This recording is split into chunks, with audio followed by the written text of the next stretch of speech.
और ज्ञानी जो है जब वो सब जान गया, जो सनातन साहित्य में वेद से लेकर के हमारे आर्ष ग्रंथों में सब वर्णित है, उस पर उसकी धारणा जम गई और सब समझ गया कि एक गोविंद को छोड़ करके और कुछ है नहीं। तो फिर किशोरी जी श्री राधा जी जो है ना, ये शक्ति शक्तिमान स्वरूप में नहीं है। जैसे शक्ति शक्तिमान के अधीन होती है, लेकिन ये कन्हैया के अधीन नहीं, कन्हैया इनके अधीन है। यहाँ लीला उल्टी है।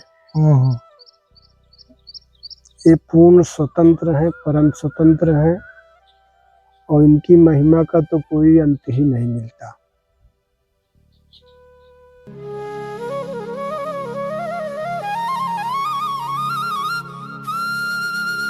वो ज्ञान और वैराग्य भक्ति के बच्चे हैं। बिल्कुल। जब भक्ति प्राप्त होगी तभी वो ज्ञान वैराग्य आएंगे और फिर वो स्थिर रहेंगे। नहीं तो मरकट ज्ञान हो जाता है, श्मशान जाता है। मनुष्य देखता है कि एक आदमी का स्थूल देह जलाया गया, ऐसे हमारा भी होगा, तो उसको ज्ञान हुआ कुछ क्षण के लिए, वैराग्य भी हुआ साथ में। लेकिन जब पुनः लौट के आया तो सब विस्मरण हो गया और फिर उसी संसार चक्र में घूमने लगा। तो ये स्थिर ज्ञान नहीं रहा। और जो कृपा प्रसाद रूप ज्ञान होगा फिर वो कभी विस्मरण नहीं होगा। वो ज्ञान मिल गया फिर। हाँ, फिर वो सतत जैसे हमारी श्वासें चल रही हैं वैसे चित्त में वो ज्ञान अस्थायी रूप से जम जाएगा और उसी के सहारे फिर हम इस संसार को पार कर जाएंगे। और ज्ञान में साधन विशेष है, बल बहुत है, गिरने का बहुत भय है। इसलिए ज्ञान जो है वो प्रेम नहीं दे सकता है, मोक्ष तो दे देगा। हाँ, ज्ञान से नहीं हो सकता। बिल्कुल। प्रेम के लिए तो भक्ति ही चाहिए। और भक्ति भी कई उसमें है, कैटेगरी में है। अब निष्काम हो, यद्यपि भगवान ने तो 4 प्रकार की भक्तों का वर्णन किया है, आर्त, अर्थार्थी, जिज्ञासु और ज्ञानी। ज्ञानी भी भजता है। जीवन मुक्त महामुनि जीव, हरि गुण सुनहि निरंतर त्यों। तो आर्त जो संकट में पड़ा हुआ हो, जैसे द्रौपदी थे, गजेंद्र थे, ये लोग कष्ट में पड़े थे और पुकारे, भगवान आए, उनका दुख निवारण हुआ। अर्थार्थी साधन सुविधाओं से विहीन है, शरीर निर्वाह की भी व्यवस्था बहुत जटिल है, क्षुधा पूर्ति नहीं हो रही है। ये जीव में बंधन में आया है, जीव इस शरीर रूपी बंधन में, तो उसको प्रकृति बांधे है। उसको भूख लगेगी, प्यास लगेगी, सर्दी लगेगी, गर्मी लगेगी, जो भी प्राकृतिक हैं दुख वो सब पकड़ेंगे। तो अर्थार्थी जो होता है वो ठाकुर जी को भजता है कि हमें भी कुछ सुविधाएं मिल जाएं जीवन को, शरीर निर्वाह के लिए। जैसे ध्रुव जी को अर्थार्थी बताया गया, पिता की गोद से उतार दिए गए, तो उनके मन में बड़ी ग्लानि हुई, क्योंकि राज्य भी उनकी जो दूसरी माता थी वो अपने पुत्र को देना चाहती थी, उत्तम को।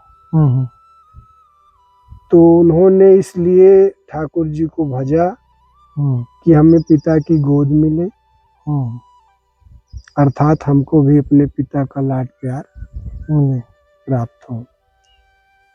तो वो अर्थार्थी कहे गए। जिज्ञासु जो ये सब चराचर इतना रहस्यमय है, इसको जानने के लिए कि रहस्य क्या है, क्योंकि आज का आधुनिक विज्ञान तो कितना आगे निकल गया है। कितनी गैलेक्सियां, कितने सूर्य, कितनी चंद्रमाएं, कितने ग्रह नक्षत्र, सबका अध्ययन हो रहा है और इसका कोई अंत नहीं मिल रहा है। जो कहा गया हरि अनंत हरि कथा अनंता, तो इस आकाश का ही अभी और छोड़ नहीं पा रहे हैं, कहाँ तक क्या है कैसे। तो जिज्ञासु जो होता है उसको ये सब रहस्यमय सृष्टि को जानने के लिए ठाकुर जी को भजता है। और ज्ञानी जो है जब वो सब जान गया, जो सनातन साहित्य में वेद से लेकर के हमारे आर्ष ग्रंथों में सब वर्णित है, उस पर उसकी धारणा जम गई और सब समझ गया कि एक गोविंद को छोड़ करके और कुछ है नहीं, तो फिर वो उनको भजता है। बिल्कुल। और भजना ही सर्वश्रेष्ठ है, क्योंकि गोविंद के भजन के समान कुछ है नहीं।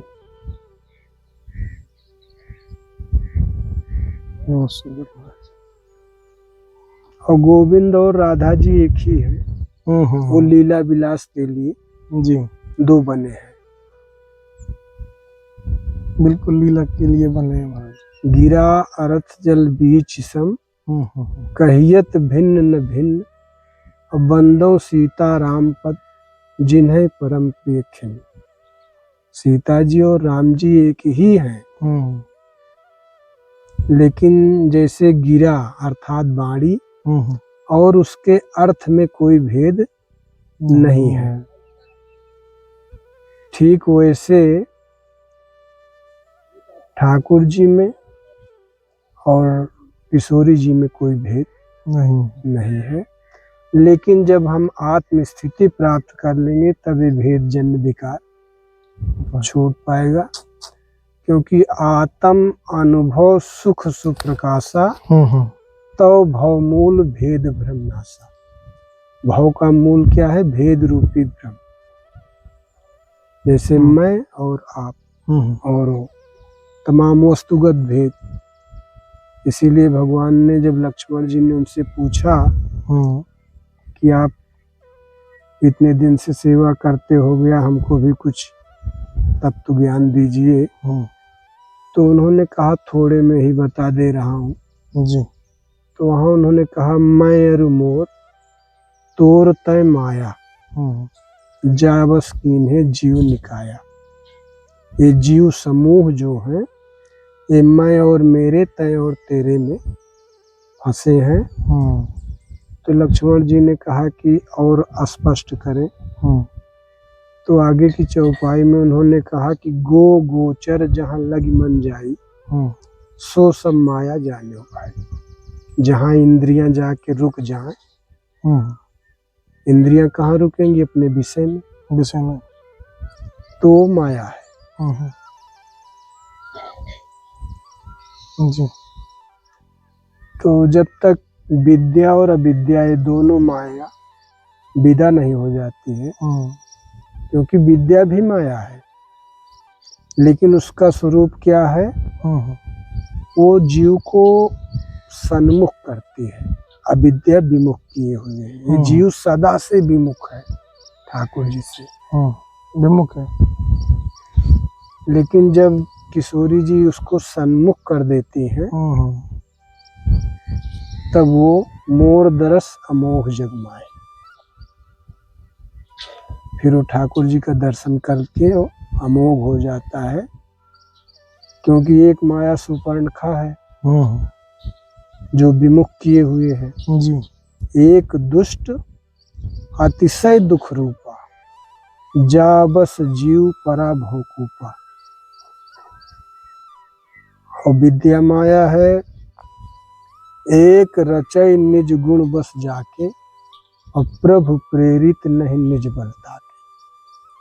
वो ठाकुर जी की प्रेरणा से ये चराचर बनाती है। और किशोरी जी श्री राधा जी जो है ना, ये शक्तिमान स्वरूप में नहीं है। जैसे शक्ति शक्तिमान के अधीन होती है, लेकिन ये कन्हैया के अधीन नहीं, कन्हैया इनके अधीन है। यहाँ लीला उल्टी है। ये पूर्ण स्वतंत्र हैं, परम स्वतंत्र हैं, और इनकी महिमा का तो कोई अंत ही नहीं मिलता। राधा जी के प्रेम का, इनकी महिमा का कोई अंत ही नहीं है। ये जगन माता है, जगत जननी जगदम्बा पराम्बा किशोरी जी कही गई हैं। निर्गुण निराकार को सगुण साकार करती हैं। जी। और यहाँ तक कि जीव का जो सबसे बड़ा बंधन है उसका प्रारब्ध, इनकी दया से वो भी कट जाता है, मिट जाएगा। लेकिन पूर्ण शरणागति हो, पूर्ण शरणागति ही तो प्रपत्ति जो है वही सबसे बड़ी चीज है। माया जीव को शरणागत नहीं होने देती। यही तो है महाराज जी, इसी में तो फंस जाता है आदमी पूरा। माया जो है प्रबल है, उसमें इतनी इच्छाएं कामनाएं, क्योंकि भगवान ने दूसरे अध्याय में ही गीता में कहा, प्रजहात यदा कामान सर्वान पार्थ मनोगतान आत्मन्नेवात्मनः तुष्टः स्थित प्रज्ञस्त दोच्यते। जब यह मनुष्य मन में स्थित संपूर्ण कामनाओं को भली भांति त्याग देता है जी, तब वो जो है स्थिर बुद्धि हो जाता है। और इस स्थिति में फिर वो कभी मोह को प्राप्त नहीं होता। बहुत मुश्किल है महाराज। ये स्थिति जब मिल जाती है तो फिर कभी मोह फिर तो आ ही नहीं सकता महाराज जी, अब सब खत्म। मोह सबसे बड़ा जीव को देह है। देह से सबसे बड़ा मोह। बिल्कुल महाराज जी। क्योंकि जब रावण के सामने हनुमान जी को पेश किया गया, यद्यपि वो किसी बंधन में नहीं बन सकते थे, लेकिन उन्होंने ब्रह्मा जी का सम्मान के लिए ब्रह्मास्त्र स्वीकार किया। तो वहाँ उन्होंने यही कहा कि सबके देह परम प्रिय स्वामी, हे राक्षसों के स्वामी रावण, सब जीवधारियों को उनका देह सबसे प्रिय होता है। और मारा ही मोह कुमारक गामी, ये तुम्हारे कुमारगी गामी जो गाय गधा खा रहे हैं, इन लोगों ने हमको मारा, इसलिए हमने भी इन पर प्रहार किया। तो सब जीवधारियों को अपने देह से, इसका भी एक दृष्टांत है कि एक कोई सम्राट था, वो शिकार खेलते हुए एक बहुत बीहड़ जंगल में गया, तो उसको कहीं आश्रय नहीं मिला, रात हो गई। तो एक झोपड़ी, एक कुटिया उसको मिली। तो वहाँ जो निवास कर रहा था पहले से, उससे उसने कहा कि एक रात के लिए हमको यहाँ निवास का प्रबंध हो जाए। तो उसने कहा नहीं। बोला मैं सम्राट हूँ और एक रात की बात है। बोला कि बात तो सही है, लेकिन जो आता है फिर यहाँ से, इसमें से निकलना नहीं चाहता है। अच्छा। तो उसने कहा इतनी दुर्गंध युक्त तुम्हारी ये कुटिया है, इसमें तुम्हें मजबूरी बस। तो उसने कहा ठीक है, लेकिन शर्त है कि निकल जाइएगा सुबह। तो राजा बोला चलो ठीक है। किसी तरीके से उसने रात बिताई, और जब दूसरे दिन सुबह हुई तो बोला कि अब आप निकलिए। तो बोला मैं नहीं जाऊंगा। तो उसने कहा पहले ही मैंने कहा था कि जो इसमें आ गया फिर ठीक। वैसे वो सम्राट स्वरूप जो जीवात्मा है, जब इस देह में आ गया तो इससे निकलना मतलब ये तो बाह्य दृष्टांत, बाह्य प्रतीक बताया गया। हम्म नहीं तो जो आत्मा का गुण धर्म है वो तो बिल्कुल वही है, सच्चिदानंद, नित्य आनंद है उसमें। यहाँ तक कि जो प्राकृत उसमें कहा गया कि जैसे प्रजनन करते समय, मैथुन करते समय जीव का चित्त कितना एकाग्र हो जाता है, सारी चिंताएं उसकी, जितनी देर आदमी संभोगरत रहता है कोई फिक्र उसको नहीं है, एक समाधि की एक झलक टाइप है वो, लेकिन उसमें स्खलन है इसलिए वो पतित हो गया और वो सुख उसको बंद हो गया मिलना। उससे अनंत गुना आत्म सुख है, लेकिन जब वो सब स्थिति प्राप्त हो तब।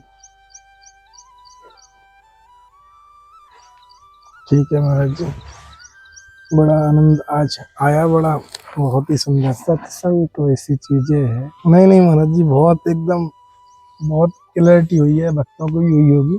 बड़ा सत्संग के विषय में भी और मन के विषय में भी, कैसे हम उस परम पिता परमेश्वर की शरणागति प्राप्त कर सकते हैं। महाराज जी ने बिल्कुल सरल, अच्छे और मेरे समझ से मतलब इससे अच्छा तो मिलना मुश्किल है। आप सभी इस पे अमल करें और अवश्य आपको भी प्रभु की कृपा प्राप्त होगी, है महाराज जी। बहुत सुंदर, बहुत अच्छा है। भक्तों का हित हो, जी जी, स्वयं का हित हो। बिल्कुल महाराज जी। नहीं बहुत महाराज जी क्लियर हुआ है, बिल्कुल बहुत एकदम ठीक है। आप सभी भक्त भी हमें आज्ञा दें, बहुत समय ले लिया महाराज जी का। अभी भजन साधन का समय रहता है संतों का, लेकिन कृपा कर देते हैं संत, बड़ी कृपा है उनकी। और हम भी मिलते हैं ऐसी दुर्लभ संत दर्शन के साथ, सिर्फ संत यात्रा पर। जय श्री राम, जय जय श्री राम, दंडोत महाराज जी, श्याम, जय हो, जय सीताराम। जय हो।